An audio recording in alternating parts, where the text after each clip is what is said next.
最不喜愛料理，吃到我歡喜。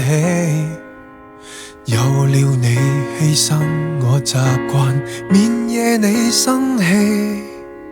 如果爭執只想討好你，不必講理，還期望穿衣穿到彷彿很襯你。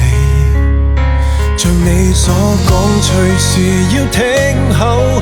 你都講過愛是忠心獻奉，不計較亦無求，原來未足夠，勉強遷就，只可加劇你渴求。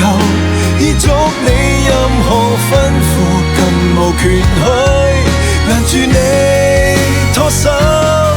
誰想到聽講聽教，令我個性也生鏽。誰想到只聽你話，連自尊也再沒有。馴服地揮不出口，令你我也看不起我遞上手。會拖多幾週。